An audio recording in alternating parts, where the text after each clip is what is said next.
Hi friends, ಈ ವಿಡಿಯೋಗೆ ಮರೆಯದೆ ಒಂದು ಲೈಕನ್ನು ಮಾಡಿ. ಅದೇ ರೀತಿ ಯಾರಾದರೂ ಸಬ್ಸ್ಕ್ರೈಬ್ ಮಾಡ್ಕೊಂಡಿಲ್ಲ ಅಂತಂದರೆ ಸಬ್ಸ್ಕ್ರೈಬ್ ಮಾಡಿಕೊಂಡು ಪಕ್ಕದಲ್ಲಿರುವ ಬೆಲ್ ಐಕನನ್ನು ಒತ್ತಿ ಆಲ್ ಅಂತ ಪ್ರೆಸ್ ಮಾಡ್ಕೊಳ್ಳಿ. ಗುರು, ಯಾರನ್ನ ಸೇವ್ ಮಾಡೋದಕ್ಕೋಸ್ಕರ ಬಿಗ್ ಬಾಸ್ ಈ ಡ್ರಾಮಾ ಮಾಡ್ತಾ ಇದ್ದಾರೆ. ಸುದೀಪ್ ಅಣ್ಣ ಇಡೀ ಮನೆ ನಾಮಿನೇಟ್ ಆಗಿದೆ ಅಂತ ಅಂದ್ಬಿಟ್ಟು ಹೇಳಿದ್ರು. ಸುದೀಪ್ ಅಣ್ಣ ಮಾತಿಗೆ ಬಿಗ್ ಬಾಸ್ ಅಲ್ಲಿ ಒಂದು ಸ್ವಲ್ಪನೂ ವ್ಯಾಲ್ಯೂ ಇಲ್ವಾ, ಮರ್ಯಾದೆ ಇಲ್ವಾ? ಸುದೀಪ್ ಅಣ್ಣ ಏನಕ್ಕೋಸ್ಕರ ನಾಮಿನೇಷನ್ಸ್ ಮಾಡಿದ್ದು ಇಡೀ ಮನೆನ? ಇವರೊಬ್ಬೊಬ್ಬರನ್ನ ಸೇವ್ ಮಾಡ್ಕೊಂಡು ಹೋಗೋದಕ್ಕ? ನಾಮಿನೇಷನ್ಸ್ ಇನ್ನೇನು ಗೆಣಸ್ಕಿಳೋದಕ್ಕೆ ಇರೋದು? ಸಖತ್ ಬೇಜಾರಾಗ್ತಾ ಇದೆ ಗುರು. ಬಿಗ್ ಬಾಸ್ ಅವರವ್ರ ಸ್ಟೇಟ್ಮೆಂಟ್ ಅನ್ನ ಅವರೇ ಕಾಂಟ್ರಡಿಕ್ಟ್ ಮಾಡ್ಕೊತಾ ಇದ್ದಾರೆ. ಸುದೀಪ್ ಅಣ್ಣಗೆ ಬೆಲೆ ಇದೆ, ಬೆಲೆ ಇಲ್ಲ ಅಂತ ಅನಿಸ್ತಾ ಇದೆ ಗುರು. ಇದೆಲ್ಲ ನೋಡ್ತಾ ಇದ್ರೆ ಬಿಗ್ ಬಾಸ್ ಮನೆಯಲ್ಲಿ ರಿಷಬ್ಗಳನ್ನ ಸೇವ್ ಮಾಡೋದಕ್ಕೋಸ್ಕರನೇ ಇದು ಪ್ಲಾನ್ ನಡೀತಾ ಇದೆ ಅಂತ 100% ಅನಿಸ್ತಾ ಇದೆ ಗುರು. ನನ್ಗೆ ಕ್ಲಿಯರ್ ಕಟ್ಟಾಗಿ ಅನಿಸ್ತಾ ಇದೆ. ಮಾಳು ಫ್ಯಾನ್ಸ್ ಯಾರಾದ್ರು ಇದ್ರೆ ಸ್ಟ್ರಾಂಗ್ ಆಗಿ ಓಟ್ ಹಾಕೊಳ್ಳಿ ಗುರು. ಇದು ಮಾಳುಗೆ ಡೇಂಜರ್ ಸಿಗ್ನಲ್. ಅವರಿಬ್ಬರನ್ನ ಉಳಿಸೋದಕ್ಕೆ ಈ ಪ್ರಯತ್ನ ಮಾಡ್ತಾ ಇರೋದು. ಇಲ್ಲ ಅಂದ್ರೆ ಇನ್ನೇನು ಗುರು, ಸುದೀಪ್ ಅಣ್ಣ ಎಲ್ಲರೂ ನಾಮಿನೇಟ್, ಇನ್ಕ್ಲೂಡಿಂಗ್ ಕ್ಯಾಪ್ಟನ್ ಕೂಡ ನಾಮಿನೇಟ್ ಆದ್ಮೇಲೆ ಈ ಸೇವಿಂಗ್ ಏನಕ್ಕೆ ಬೇಕು? ಸಖತ್ತು ಡ್ರಾಮಾ ಮಾಡ್ತಾ ಇದ್ದಾರೆ ಗುರು ಬಿಗ್ ಬಾಸ್. ಮಾತ್ರ ಟೂ ವರಸ್ಟ್ ಆಗಿದೆ ನಿಜವಾಗ್ಲು. ಸುದೀಪ್ ಅಣ್ಣ ಡಿಸಿಷನ್ಗೆ ಬಿಗ್ ಬಾಸ್ ಅಲ್ಲಿ ವ್ಯಾಲ್ಯೂ ಇಲ್ಲ ಅಂತಂದ್ರೆ ಹೆಂಗೆ ಗುರು? ಸಖತ್ ಬೇಜಾರಾಗ್ತಾ ಇದೆ. ಇನ್ನೊಂದು, ಧನುಷ್ ಮತ್ತೆ ಅಭಿ ಅವರಿಬ್ಬರು ಬಾಂಡಿಂಗ್ ಬಗ್ಗೆ ನಿಮ್ಗೆ ಏನು ಅನಿಸ್ತು? ಧನುಷ್ ತ್ಯಾಗ ಮಾಡಿ ತಪ್ಪು ಮಾಡಿದ್ರ? ನಿಮ್ಗೇನು ಅನಿಸ್ತು? ನಿಮ್ಮ ಒಪಿನಿಯನ್ ಏನಿದೆ ಅಂತ ಅಂದ್ಬಿಟ್ಟು ಈ ವಿಡಿಯೋ ಕೆಳಗಡೆ ಕಮೆಂಟ್ ಮಾಡಿ ಗುರು. ಪಾಸಿಟಿವ್ ಆರ್ ನೆಗೆಟಿವ್ ಕಮೆಂಟ್ ಮಾಡಿ. ಎಪಿಸೋಡಲ್ಲಿ ಏನೇನಾಯ್ತು ಅನ್ನೋದ್ರ ಬಗ್ಗೆ ಕ್ಲಿಯರ್ ಕಟ್ ಆಗಿ ನನ್ನ ಆನೆಸ್ಟ್ ಒಪಿನಿಯನ್ ಅನ್ನ ನಾನು ಹೇಳೋದಕ್ಕೆ ನಾನು ಪ್ರಯತ್ನ ಮಾಡ್ತೀನಿ. ಸ್ಟಾರ್ಟಿಂಗ್ ಅಲ್ಲೇ ಬಂದು ಚಂದ್ರಣ್ಣ ಸಾರಿ ಕೇಳ್ತಾ ಇರ್ತಾನೆ. ಗುರು, ಚಂದ್ರಣ್ಣಗೆ ಬಿಗ್ ಬಾಸ್ ಗೇಮೇ ಅರ್ಥ ಆಗ್ತಾ ಇಲ್ಲ ಗುರು. ಮಲ್ಲಮ್ಮ ಬಿಟ್ರೆ ನೆಕ್ಸ್ಟ್ ಬಿಗ್ ಬಾಸ್ ಮನೆಯಲ್ಲಿ ಸೆಕೆಂಡ್ ಮಲ್ಲಮ್ಮ ಚಂದ್ರಣ್ಣ ಅಂತ ಹೇಳ್ಬೋದು. ಗಿಲ್ಲಿ ಮತ್ತೆ ಕಾವಿನ ಬಗ್ಗೆ ಅಷ್ಟು ಕ್ಲಿಯರ್ ಕಟ್ ಕ್ಲಾರಿಟಿಯಾಗಿ ಚೆನ್ನಾಗಿ ಗೊತ್ತಿರೋದು ಚಂದ್ರಣ್ಣಗೆ. ಚಂದ್ರಣ್ಣ ಆ ಥರ ಮಾತಾಡಬಾರ್ದಾಗಿತ್ತು. ನಿಜವಾಗ್ಲೂ ಸಖತ್ತು ಬೇಜಾರಾಯ್ತು ಗುರು ಚಂದ್ರಣ್ಣ ಮಾತಾಡಿದ್ದು ಕಾವ್ಯ ಮತ್ತೆ ಗಿಲ್ಲಿ ಬಗ್ಗೆ. ಏನಿದ್ರೆ ಅದು ಮಾತಾಡ್ಬೇಕಾಗಿತ್ತು. ಅವ್ರು ಯಾವತ್ತೂ ಆ ಥರ ಪೋಟ್ರೆ ಮಾಡ್ಕೊಂಡಿಲ್ಲ. ಬಟ್ ಚಂದ್ರಣ್ಣ ಈ ಥರ ಮಾತಾಡಿದ್ರಲ್ವಾ, ಅದು ನಿಜವಾಗ್ಲೂ ಒಂಥರ ನಂಬಿಕೆ ದ್ರೋಹ, ಬೆನ್ನಿಗೆ ಚೂರಿ ಹಾಕ್ದಂಗೆ ಆಯ್ತು ಗುರು. ಒಂಥರ ಶಕುನಿ ತರ ಆಡ್ತಾ ಇದ್ದಾರೆ ಅಂತ ಹೇಳಿದ್ರೆ ತಪ್ಪಾಗೋದಿಲ್ಲ. ಇಲ್ಲಿಂದ ಅಲ್ಲಿ, ಅಲ್ಲಿಂದ ಇಲ್ಲಿ, ಇಲ್ಲಿಂದ ಅಲ್ಲಿ ತಂದಾಕೋ ಕೆಲಸ ಮಾಡ್ತಾ ಇದ್ದಾರೆ. ಪರ್ಫೆಕ್ಟ್ ಆಗಿ ಮಾಡ್ತಾ ಇದ್ದಾರೆ ಚಂದ್ರಣ್ಣ. ಇದಕ್ಕೆ ನ್ಯಾಯ ಒದಗಿಸ್ತಾ ಇದ್ದಾರೆ ಅಂತ ನನಗೆ ಅನಿಸ್ತು. ಬೇರೆ ಇನ್ಯಾರು ಹೇಳಿದ್ರು ಅದಕ್ಕೊಂದು ಅರ್ಥ ಇತ್ತು ಗುರು. ಚಂದ್ರಣ್ಣ ಹೇಳ್ಬಾರ್ದಾಗಿತ್ತು. ಜೊತೆಯಲ್ಲಿದ್ದು ಅಷ್ಟೆಲ್ಲ ಇದು ಮಾಡಿ ಅವ್ರ ಬಗ್ಗೆ ಕ್ಲಿಯರ್ ಕಟ್ ಕ್ಲಾರಿಟಿ ಗೊತ್ತಿದ್ದು ಹೇಳಿದ್ರಲ್ಲ, ಅದು ತಪ್ಪು. ತಂಗಿ ಅನ್ಕೊಂಡು ಅವ್ರ ಮುಖಕ್ಕೆ ಬಸಿ ಬೆಳೆದ್ರಲ್ಲ, ಅದು ತಪ್ಪು. ಕ್ಯಾರೆಕ್ಟರ್ ಮೇಲೆ ಮಸಿ ಬೆಳೆದಂಗಾಯ್ತು. ಸಿಕ್ಕಾಪಟ್ಟೆ ಬೇಜಾರಾಯ್ತು. ಅದೆಲ್ಲ ಆದ್ಮೇಲೆ ಒಂದು ಫನ್ನಿಯಾಗಿ ಒಂದು ಜ್ಯೋತಿಷ್ಯ ಹೇಳೋದನ್ನ ಮಾಡ್ತಾರೆ ಕಾವ್ಯ ಮತ್ತೆ ಜಾನ್ವಿ ಅವರು. ಪರವಾಗಿಲ್ಲ ಗುರು, ಓಕೆ ತರ ಇದ್ರು. ಎಫರ್ಟ್ಸ್ಗೆ ಮೆಚ್ಚಬೇಕು. ಇನಿಷಿಯೇಟಿವ್ ತಗೊಂಡು ಏನೋ ಒಂದು ಮಾಡಿದ್ರು, ಚೆನ್ನಾಗಿತ್ತು. ಅದ್ರ ಜೊತೆಗೆ ಎಲ್ಲ ಓಪನ್ ಅಪ್ ಆಗಿ ಮಾತಾಡ್ತಾರೇನೋ ಅಂತ ಅಂದ್ಕೊಂಡಿದ್ದೆ. ಎಲ್ಲಾದ್ರೂ ಓಪನ್ ಅಪ್ ಆಗಿ ಅವ್ರ ಮನಸ್ಸಲ್ಲಿ ಏನಿದೆ ಅಭಿಪ್ರಾಯಗಳು ಅದ್ರ ಬಗ್ಗೆ ಮಾತಾಡ್ತಾರೇನೋ ಅಂತಂದ್ರೆ ಎಲ್ಲ ಶುಗರ್ ಕೋಟೆಡ್ ತರ ಮಾತಾಡಿದ್ರು. ಆ ಟೈಮಲ್ಲೂ ಕೂಡ ಶುಗರ್ ಕೋಟೆಡ್ ಆಗಿ ಮಾತಾಡಿದ್ರೆ ಅದಕ್ಕೆ ಅರ್ಥ ಇರಲಿಲ್ಲ ಅಂತ ನನಗೆ ಅನಿಸ್ತು ಗುರು. ಇನ್ನು ಓಪನ್ ಅಪ್ ಆಗಿ ಮಾತಾಡಿದ್ರೆ ಚೆನ್ನಾಗಿರ್ತಾ ಇತ್ತು. ಅದೆಲ್ಲ ಆದ್ಮೇಲೆ ನೆಕ್ಸ್ಟು ಬಿಗ್ ಬಾಸು ದೊಡ್ಡ ಡ್ರಾಮಾ ಒಂದು ಸೃಷ್ಟಿ ಮಾಡ್ತಾರೆ. ಎಲ್ಲಾರ್ದು ಸೂಟ್ ಕೇಸ್ಗಳು ತಗೊಬನ್ನಿ ಅಂತ ಅಂದ್ಬಿಟ್ಟು ಎಲ್ಲ ಪ್ಯಾಕ್ ಮಾಡಿಸ್ಬಿಟ್ಟು ಎಲ್ಲ ತಂದ್ಬಿಟ್ಟು ಎಲ್ಲ ಏನೋ ಅದಾಗೋಯ್ತು ಇದಾಗೋಯ್ತು ಅಂತ ಅಂದ್ಬಿಟ್ಟು ಒಂದು ರೇಂಜ್ಗೆ ಕ್ರಿಯೇಟ್ ಮಾಡ್ತಾರೆ. ಅಲ್ಲಿ ನೋಡಿದ್ರೆ ಏನೂ ಇಲ್ಲ.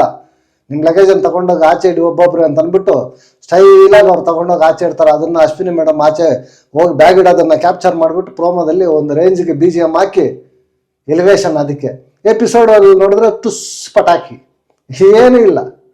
ಅಲ್ಲಿ ಡೋರ್ ಓಪನ್ ಇರುತ್ತೆ.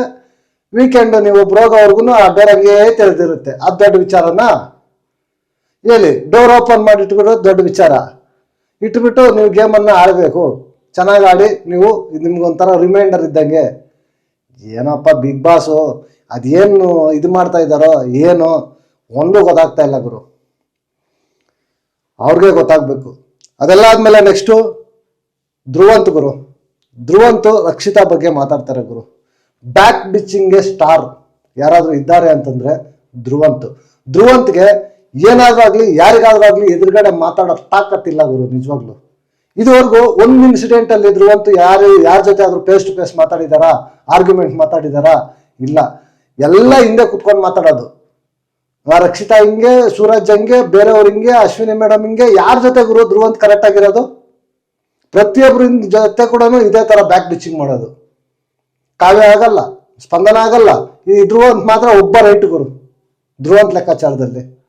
ಮಲ್ಲಮ್ಮನ ಇಟ್ಕೊಂಡು ಇಷ್ಟು ದಿನ ಮುಂದೆ ಬಂದ್ರಂತೆ. ಮಲ್ಲಮ್ಮನ ಇಟ್ಕೊಂಡು ಪೂಜೆ ಮಾಡಿದ್ಯಾರು ಇಷ್ಟು ದಿನ? ಸಿಂಪತಿ ಡ್ರಾಮಾ ಕ್ರಿಯೇಟ್ ಮಾಡಿದ್ಯಾರು? ಇದೇ ಧ್ರುವಂತ ತಾನೆ. ಮತ್ತೆ ರಕ್ಷಿತಾಗ ಹೆಂಗೆ ಹೇಳ್ತಾರೆ? ರಕ್ಷಿತಾ ಹೇಳಿದ್ ಮತ್ತೆ ಕೇಳಲ್ವಲ್ಲ. ರಕ್ಷಿತಾಗೆ ಸ್ವಲ್ಪ ಮೆಚುರಿಟಿ ಅನ್ನೋದಿದೆ. ಧ್ರುವಂತ ಎಲ್ಲ ಹೇಳಿದ್ದನ್ನೆಲ್ಲ ಕೇಳೋಕ್ಕೆ ಮಲ್ಲಮ್ಮ ಅಲ್ಲ ರಕ್ಷಿತಾಗ ಗೊತ್ತು ಏನು ಮಾತಾಡಬೇಕು, ಏನು ಮಾತಾಡಬಾರ್ದು, ಯಾರ ಜೊತೆ ಇರಬೇಕು, ಯಾರ ಜೊತೆ ಇರಬಾರ್ದು ಅಂತ. ಸ್ವಲ್ಪನಾದ್ರೂ ಇದಿರ್ಬೇಕು ಗುರು. ಸೂರಜ್ಗೆ ಬೇಜಾರಾಯ್ತು, ಸಿಕ್ಕಾಪಟ್ಟೆ ಬೇಜಾರಾಯ್ತು.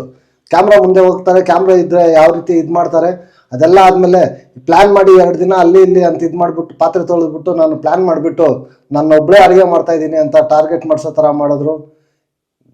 ನಿಜವಾಗ್ಲೂ ಧ್ರುವಂತು ಸಿಕ್ಕಾಪಟ್ಟೆ ಬೇಜಾರಾಯಿತು ಗುರು. ಧ್ರುವಂತ್ ಬಿಹೇವಿಯರು, ಆ ಮಾತು ಏನಾದರೂ ಇದ್ದಿದ್ರೆ ಅದೇ ವರ್ಡ್ಸನ್ನು ಸ್ಟ್ರೈಟು ರಕ್ಷಿತಾ ಪೇಸ್ ಮೇಲೆ ಹೇಳಿದಿದ್ರೆ, ಮುಖದ ಮುಂದೆ ನಿಂತ್ಕೊಂಡು ಹೇಳಿದಿದ್ರೆ ನಾನು ಒಪ್ಕೊತಾ ಇದ್ದೆ ಗುರು. ಧ್ರುವಂತ್ ರೈಟ್ ಅಂತ ಅಂದ್ಬಿಟ್ಟು ನಾನು ಒಪ್ಕೊತಾ ಇದ್ದೆ.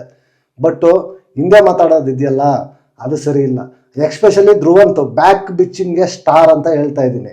ಯಾಕೆ ಅಂತಂದ್ರೆ ಇದುವರೆಗೂ ಒಂದು ಕಾನ್ವರ್ಸೇಷನ್ ಕೂಡ ಡೈರೆಕ್ಟಾಗಿ ಫೇಸ್ ಟು ಫೇಸ್ ಮಾತಾಡಿಲ್ಲ. ಯಾವ್ದ್ರಲ್ಲಿ ಮಾತಾಡಿದ್ದಾರೆ ಧ್ರುವಂತು? ಯಾವ್ದ್ರಲ್ಲೂ ಮಾತಾಡಿಲ್ಲ ಗುರು. ಯಾರ ಜೊತೆನೂ ಮಾತಾಡಿಲ್ಲ ಗುರು. ಬಂದು ಅಲ್ಲಿ ರಕ್ಷಿತ ಆಯ್ತು, ರಕ್ಷಿತ ಆದ್ಮೇಲೆ ಅಭಿ ಹತ್ರ ಕುತ್ಕೊಂಡು ಸೂರಜ್ ಬಗ್ಗೆ ಸ್ಟಾರ್ಟ್ ಮಾಡ್ದ. ದಿನ ಇದ್ದೇ ಒಂದು ಯಾರ್ದೋ ಒಬ್ಬರ ಬಗ್ಗೆ ಹಿಂದೆ ಕುತ್ಕೊಂಡು ಭಜನೆ ಠಣ ಠಣ ಠಣ ಠಣ ಠಣ ಅಂತ ಭಜನೆ. ಎದುರಿಸಿದ್ದೇನೋ ಇಲ್ಲ ಗುರು. ಸಿಕ್ಕಾಪಟ್ಟೆ ಈ ಥರ ಇದ್ರೆ ತುಂಬಾ ಬೇಜಾರಾಗುತ್ತಪ್ಪ. ಧ್ರುವಂತ್ ಈ ಒಂದು ವಿಚಾರ ಮಾತ್ರ ಚೇಂಜ್ ಆಗಲೇಬೇಕು. ಅಟ್ಲೀಸ್ಟ್ ಈ ವೀಕೆಂಡ್ ಆದರೂ ಒಂದು ಸಜೆಷನ್ ಕೊಡಿ ಸರ್. ಆ ಧ್ರುವಂತ್ಗೆ ಬ್ಯಾಕ್ ಬಿಚ್ಚಿಂಗ್ ಬಿಟ್ಬಿಡು, ವಿಡಿಯೋಗಳು ಹಾಕಿ ತೋರಿಸ್ಬಿಡ್ಬೇಕು, ನೋಡಪ್ಪ ಇದು ನಿನ್ನ ಆಟ ಅಂತ. ಆವಾಗಲಾದ್ರೂ ಚೇಂಜ್ ಆಗ್ತಾರ ಇಲ್ವೋ ಗೊತ್ತಿಲ್ಲ. ಚೇಂಜ್ ಆಗಿಲ್ಲ ಅಂತಂದ್ರೆ ಏನೂ ಮಾಡೋಕ್ಕಾಗಲ್ಲ ಗುರು. ಅದೇ ಥರ ಇರ್ಬೇಕು. ಈ ಕಡೆ 2 ವಿಂಡೋ ಥರ ತೋರಿಸ್ತಾರೆ, ಆ ಕಡೆ ಬ್ಯಾಕ್ ಬಿಚ್ಚಿಂಗ್ ಅವ್ರು ಮಾಡ್ತಾ ಇದ್ರೆ ಈ ಕಡೆ ರಕ್ಷಿತಾ ಎಷ್ಟು ಸಫರ್ ಆಗ್ತಾ ಇರ್ತಾರೆ, ಎಷ್ಟು ಬೇಜಾರಾಗ್ತಾ ಇರ್ತಾರೆ ಗೊತ್ತಾ. ಅಜ್ಜಿ ಹೋದ್ರು, ಅಜ್ಜಿ ಇಲ್ಲ, ನಿದ್ದೆ ಬರ್ತಾ ಇಲ್ಲ, ಒಂಥರ ಚೆನ್ನಾಗಿತ್ತು ಅಜ್ಜಿ ಇದ್ದಿದ್ದಕ್ಕೆ ಅಂತ ಎಷ್ಟು ಚೆನ್ನಾಗಿ ಫೀಲ್ ಆಗ್ತಾ ಇದ್ರು ಗೊತ್ತಾ. ಧ್ರುವಂತ್ ಇಷ್ಟು ಹಿಂದೆ ಮಾತಾಡ್ತಾ ಇದ್ರು ಕೂಡ ಒಂದು ಮಾತು ರಕ್ಷಿತಾ ಅವ್ರು ಏನಾದ್ರು ಮಾತಾಡಿದ್ರ? ಇಲ್ಲ ತಾನೆ. ಇದೇ ಧ್ರುವಂತೆ ಮಾತಾಡೋದಷ್ಟೇ. ಧ್ರುವಂತಿಗೆ ಎಲ್ಲರ ಜೊತೆನೂ ಪ್ರಾಬ್ಲಮ್ ಇದೆ ಗುರು. ಯಾರ ಜೊತೆ ಧ್ರುವ್ ಕರೆಕ್ಟ್ ಆಗಿರೋದು ಹೇಳಿ? ಅದೆಲ್ಲ ಆದ್ಮೇಲೆ ರಾಶಿಕಾ ಮತ್ತೆ ಜಾನು ಮಾತಾಡ್ತಾ ಇರ್ತಾರೆ, ಸೂರಜ್ ವಿಚಾರವಾಗಿ ಮಾತಾಡ್ತಾ ಇರ್ತಾರೆ. ನಾನು ಪ್ರಾಣ ಹೋದ್ರೂ ಎಂತ ದೂರ ಇಟ್ಬಿಟ್ಟಿದ್ದೀನಿ, ನನ್ನ ಪ್ರಾಣ ಹೋದ್ರು ಕೂಡ ನಾನು ಮಾತಾಡಲ್ಲ ಬಿಗ್ ಬಾಸ್ ಮನೇಲಿರೋವರೆಗೂ ಅಂತ ಅಂದ್ಬಿಟ್ಟು ಹೇಳ್ತಾಳೆ. ಯಾರೋ ರಾಶಿಕಾ ಹೇಳ್ತಾಳೆ. ಅಲ್ಲಿ ಬಿಡಿ ಏನೋ ಅಂತಂದ್ಬಿಟ್ಟು ರಾಶಿಕಾನ ಪರವಾಗಿಲ್ಲ ಅಂತಂದ್ಬಿಟ್ಟು ಅಂದ್ಕೋಬೋದು. ಬಟ್ ಆದ್ರೆ ಕಟ್ ಮಾಡಿದ್ರೆ ಇನ್ನು ಸ್ವಲ್ಪ ಹೊತ್ತಿಗೆ ಹೋಗ್ಬಿಟ್ಟು ಸೂರಜ್ ಜೊತೆ ಒಂದಾಗ್ಬಿಡೋದ? ನನಗೆ ಅನಿಸ್ತು ಗುರು, ನಾಯಿ ಬಾಲ ಡೊಂಕೆ. ನೀನು ಎಷ್ಟು ಅದನ್ನ ಸ್ಟ್ರೈಟ್ ಮಾಡ್ತೀನಿ ಅಂತ ಹೋದ್ರು ಕೂಡ ಅಷ್ಟೇ ಗುರು. ನಾಯಿ ಬಾಲ ಯಾವತ್ತಿದ್ರು ಡೊಂಕೆ. ಅವ್ರದ್ದು ಟ್ರ್ಯಾಕ್ ಸ್ಟಾರ್ಟ್ ಆಗೇ ಆಗುತ್ತೆ, ಅವ್ರದ್ದು ಹಂಗೆ ಇರುತ್ತೆ. ನಾವು ಅದು ಅವ್ರು ಇರೋವರೆಗೂ ನಾವು ಅದನ್ನು ನೋಡಿ ನಾವು ಅನುಭವಿಸ್ಲೇಬೇಕು. ಅಷ್ಟೇ ಆಗೋದು ಕತೆ. ನಿಜವಾಗ್ಲೂ ಈ ಸೂರಜ್ ಮತ್ತೆ ರಾಶಿಕಾದು ಬೇಡ ಗುರು. ಆ ಬಾತ್ರೂಮಲ್ಲಿ ಬಂದು ವಾಶ್ರೂಮಲ್ಲಿ ಬಂದ್ಬಿಟ್ಟು ಅಲ್ಲಿ ಒಂದಾಗ್ತಾರಲ್ವ, ನೋಡ್ಬೇಕು ಒಬ್ರಿಗೊಬ್ರು ಮಾತಾಡ್ಕೊಂಡು ಎಷ್ಟು ನೀಟಾಗಿ ಒಂದಾಗ್ಬಿಡ್ತಾರೆ ಅಂತಂದ್ರೆ ಬೇಡ ಕತೆ. ಅವ್ರವ್ರ ಸ್ಟೇಟ್ಮೆಂಟನ್ನು ಅವರೇ ಕಾಂಟ್ರಡಿಕ್ಟ್ ಮಾಡ್ಕೊಂಡಂಗಾಯ್ತು. ಅದೆಲ್ಲ ಆದ್ಮೇಲೆ ಬಿಗ್ ಬಾಸು ಹೇಳ್ತಾರೆ, ನಿಮ್ಮ ಆಟ ಇನ್ನೂ ಚೆನ್ನಾಗಿ ಬಿಗ್ ಬಾಸ್ ಮನೆಯಲ್ಲಿ ಮುಂದುವರಿಯೋದಕ್ಕೆ, ಇನ್ನೂ ಚೆನ್ನಾಗಿ ಇದಾಗೋದಕ್ಕೆ ಆ ಥರ ಈ ಥರ ಅಂತ ಅಂದ್ಬಿಟ್ಟು ಚೆನ್ನಾಗಿ ಬಿಲ್ಡಪ್ ಕೊಡ್ತಾನೆ. ಅದಕ್ಕೂ ಮೊದಲು ಒಂದು ಹಾಡು ಹಾಕಿರ್ತಾರೆ, ಜೇನಿನ ಗೂಡು ನಾವೆಲ್ಲ ಅಂತ ಒಂದು ಸಾಂಗ್ ಹಾಕಿರ್ತಾರೆ. ಅದರಲ್ಲಿ ಎಲ್ಲ ಲೆಟರ್ಸು ಅದು ಬರೆದಿರೋದೆಲ್ಲ ನೋಡ್ಬಿಟ್ಟು ಏನೋ ಫ್ಯಾಮಿಲಿ ಕಡೆಯಿಂದ ಬರುತ್ತೆ ಅಂತಂದ್ಬಿಟ್ಟು ಎಲ್ಲ ಇದು ಮಾಡ್ತಾರೆ. ಅದೇ ರೀತಿ ಲೆಟರ್ಸ್ ಗುರು, ಬಿಗ್ ಬಾಸ್ ಮನೆ ಕಡೆಯಿಂದ ಲೆಟರ್ಸ್ ಬರುತ್ತೆ, ಇಬ್ಬಿಬ್ಬರಿಗೆ ಲೆಟರ್ಸ್ ಬರುತ್ತೆ. ಅಂದರೆ ಬಿಗ್ ಬಾಸ್ ಪ್ಲ್ಯಾನ್ ಮಾಡ್ತಾರೆ ಯಾರ್ಯಾರು ಕೊಡಬೇಕು ಅನ್ನೋದು ಅವ್ರಿಗೆ ಬಿಟ್ಟಿದ್ದು. ಕ್ಲೋಸ್ ಆಗಿರೋರು ತಂದಿರ್ತಾರೆ, ಇಲ್ಲ ಆಗದೆ ಇರೋರು ತಂದಿರ್ತಾರೆ. ಈ ಥರ ಏನಾದರೂ ಒಂದು ಮಾಡಿ ಲೆಟರ್ಸ್ ಕೊಡ್ತಾರೆ. ಆ ಲೆಟರ್ಸಲ್ಲಿ ಯಾರು ತಗೊತಾರೋ, ಯಾರಿಗೆ ಲೆಟರ್ ಸಿಗುತ್ತೋ ಅವ್ರಿಗೆ ಇಮ್ಯುನಿಟಿ ಸಿಗುತ್ತೆ. ಯಾರಿಗೆ ಲೆಟರ್ ಸಿಗಲ್ವೋ ಅವ್ರಿಗೆ ಇಮ್ಯುನಿಟಿ ಸಿಗಲ್ಲ, ಲೆಟರ್ ಸಿಗಲ್ಲ, ನಾಮಿನೇಷನ್ಸಲ್ಲಿ ಇರ್ತಾರೆ ಗುರು. ಈ ಥರ ಇಮ್ಯುನಿಟಿ ಕೊಟ್ಕೊಳ್ತಾ ಹೋಗ್ತಾ ಇದ್ರೆ ಸುದೀಪನ್ನ ಆ ರೇಂಜ್ಗೆ ಬಿಲ್ಡಪ್ ಕೊಟ್ಕೊಂಡು ಎಲ್ಲ ಇಡೀ ಮನೆ ನಾಮಿನೇಟು ಕರ್ನಾಟಕ ಜನತೆ ಡಿಸೈಡ್ ಮಾಡ್ತಾರೆ ಅಂತ ಏನು ಕೇಳಬೇಕಾಗಿತ್ತು? ಸರಿ, ಸುದೀಪ್ ಅಣ್ಣ ಹೇಳಿದ್ರು, ಸುದೀಪ್ ಅಣ್ಣ ಹೇಳಿದ್ದನ್ನ ಬಿಗ್ ಬಾಸ್ ಮಾತು ನಡೆಸ್ಕೊಡಲ್ವಾ? ಸುದೀಪ್ ಅಣ್ಣ ಮಾತಿಗೆ ಬಿಗ್ ಬಾಸ್ ಅಲ್ಲಿ ಬೆಲೆ ಇಲ್ವಾ? ಏನು ಡ್ರಾಮಾ ಅಂತೀರಾ ಬಿಗ್ ಬಾಸ್ ಗುರು.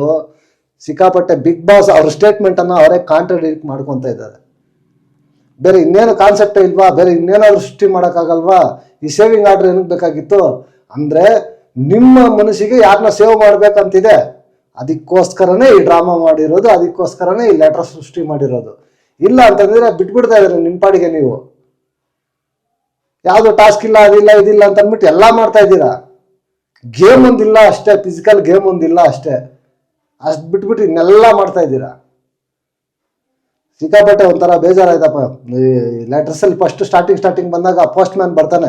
ಆ ಪೋಸ್ಟ್ ಮ್ಯಾನ್ ಬಿಲ್ಡಪ್ ನೋಡಬೇಕು. ಎಲ್ಲಾದರೂ ಈ ಸಕ್ಕದಾಗ ಒಂದು ಸೈಕಲಲ್ಲಿ ಹಾಕೊಂಡು ಒಂದು ರೇಂಜ್ಗೆ ತುಳಿತಾ ಇರ್ತಾನೆ. ದರ್ಶನ್ ಮೂವಿನಲ್ಲಿ, ಪೊರ್ಕಿ ಮೂವಿಯಲ್ಲಿ ಅವನು ಅವ್ರ ಅಪ್ಪ ಸತ್ತೋದಾಗ ಓಡಿ ಬರ್ತಾನೆ ನೋಡು, ಸಂಭ್ರಮೇ ಅಂತ ಆ ರೇಂಜ್ಗೆ ಓಡಿ ತುಳಿತಾ ಇರ್ತಾನೆ. ಎಷ್ಟು ಇದರಲ್ಲಿ ಐತೆ ಅಂತಂದರೆ ಆ ಪೋಸ್ಟ್ ಮ್ಯಾನ್ ಅದು ಒಂದು ಲ್ಯಾಗು, ಕೀ ಪೋಸ್ಟ್ ಅಂದ್ಕೊಂಡು ತಂದು ಕೊಟ್ಬಿಟ್ಟು ಹೋಗ್ತಾನೆ. ಗುರು ಬಿಗ್ ಬಾಸ್ ನೋಡೋ ಪ್ರತಿಯೊಬ್ಬನಿಗೂ ಗೊತ್ತು ಗುರು, ಇವಾಗ ಲೆಟ್ರ್ ಯಾರಿಗೆ ಸಿಗಲ್ವೋ ಅವ್ರಿಗೆ ವೀಕೆಂಡ್ ಲೆಟರ್ಸ್ ಕೊಡ್ತಾರೆ.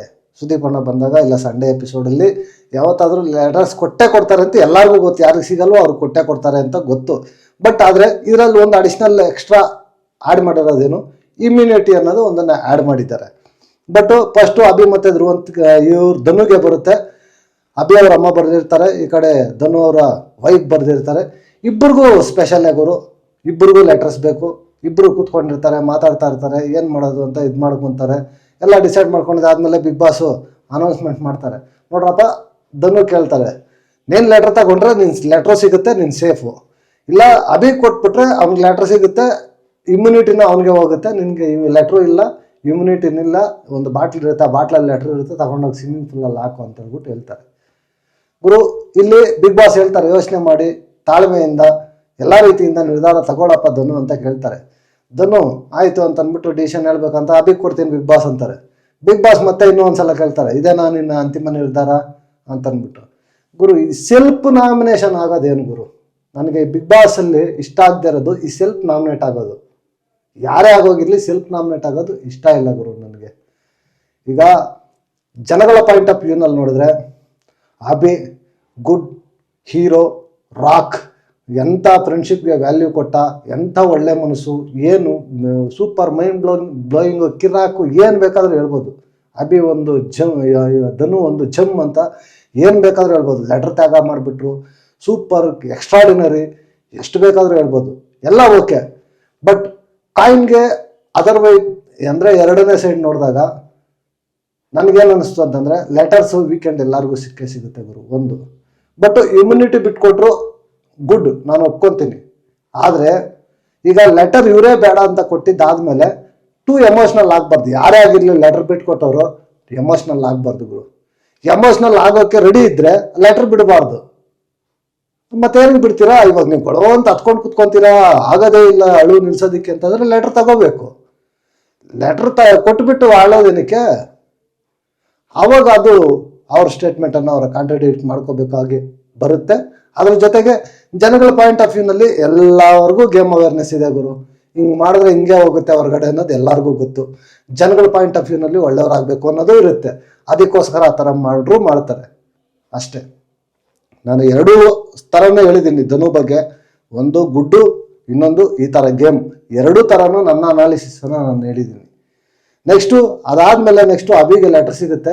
ಆ ಲೆಟ್ರಲ್ಲಿ ಕೆಲವೊಂದು ಹಿಂಟ್ಸ್ ಇರುತ್ತೆ ಗುರು. ಏನು ಆ ಲೆಟ್ರಲ್ಲಿ ಹಿಂಟ್ಸ್ ಇರೋದು ಅಂತಂದರೆ, ಗಿವ್ ಅಪ್ ಮಾಡಬೇಡ, 100% ಕೊಡು, ನಿನ್ನ ಕೈಲಿ ಎಷ್ಟಾಗುತ್ತೋ ಅಷ್ಟು ಮಾಡು, ಓಪನ್ ಅಪ್ ಆಗಪ್ಪ, ಇನ್ನೂ ಓಪನ್ ಅಪ್ ಆಗಿಲ್ಲ, ಎಲ್ಲರ ಜೊತೆ ಮಾತಾಡು, ಮಿಂಗಲ್ ಆಗು ಅಂತಂದ್ಬಿಟ್ಟು ಸ್ವಲ್ಪ ಹಿಂಟ್ಸನ್ನು ಕೊಟ್ಟಿರ್ತಾರೆ. ಇದು ಅಭಿಗೆ ಬೇಕಾಗಿತ್ತು ಗುರು. ಎಕ್ಸ್ಪೆಷಲಿ ಡಲ್ ಆಗಿದ್ರು, ಮೂಡಿ ಆಗಿದ್ರು, ಬೇಕಾಗಿತ್ತು. ಸ್ವಲ್ಪ ಇನ್ಮೇಲೆ ಆದರೂ ಲೆಟರ್ ಬಂದಿದೆ, ಸ್ವಲ್ಪ ಸ್ಟ್ರಾಂಗ್ ಆಗ್ತಾರೆ ಅಂತ ನೋಡೋಣ ಗುರು. ನಿಮ್ಗೇನು ಅನ್ನಿಸ್ತು ನೆನ್ನೆ ಎಪಿಸೋಡು? ನನಗೆ ವರಷ್ಟಸ್ಯ ಬಿಹ ತುಂಬ ವರಷ್ಟಾಗಿತ್ತು ಗುರು. ಸಖತ್ ಬೋರಿಂಗ್. ನಿಮ್ಗೇನು ಅನ್ನಿಸ್ತು ಈ ವಿಡಿಯೋ ಕೆಳಗಡೆ ಕಮೆಂಟ್ ಮಾಡಿ. ನೆಕ್ಸ್ಟ್ ವಿಡಿಯೋದಲ್ಲಿ ಸಿಗೋಣ. ಅಂಟಿಲ್ ಟೇಕ್ ಕೇರ್, ಬೈ ನಮಸ್ತೆ.